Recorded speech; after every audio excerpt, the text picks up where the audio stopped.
তো জন্মাষ্টমীর দিন বোনের বার্থডে ছিল, তো সেদিন কিছু করতে পারিনি বলে পরের দিন মঙ্গলবার ছিল, সেদিনকার বোনকে একটা কেক এনে আমরা কাটিয়েছিলাম। আর ওদিকে ভাইপো আর গোছো দাঁড়িয়েছিল, গোছোরও বার্থডে ছিল সেদিন, তো ওখানে ও কাটতে পারিনি কেক। তো কি করবো, তারপর সবাই মিলে মিয়ামরদের একটা কেক এনেছিলাম, তো সেই কেকটাকেই কাটা হবে সেটা তোমাদের ওপর দিয়ে দেখাচ্ছিলাম যে দেখো যে কি অত সুন্দর বাটারস্কচ কেকটা ছিল।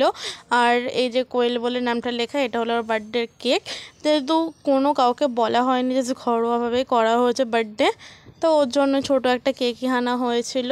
আর মিয়ামরের প্রত্যেকটা জিনিস কোয়ালিটি খুব ভালো, খাবার বলো, কেক বলো, পেস্ট্রি, যাও কিছু খুব সুন্দর। তারপর এখানে আমি আর বোন দুজন মিলে স্টিকটা বসিয়ে দিলাম, বসিয়ে দেওয়ার পর বোনকে তুই কতটা এক্সট্রাটে কেক কাট বললো অনেক। তারপর এখানে ফাইনালি কেকটা কাটা শুরু হবে, আর এখানে আমি জুম করে একটা ফটো নিচ্ছিলাম, দেখতে থাকো। তারপর happy birthday to you, happy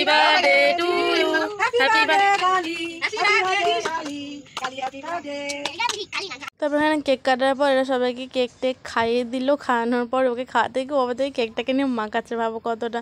আর এদিকে তারপর আস্তে আস্তে করে রায়ানকে খাওয়ালো, মাকে খাওয়ালো, বম্মাকে খাওয়ালো, মানে ওটা আমার মানে বড়ো মা হয় জেঠি আর কি।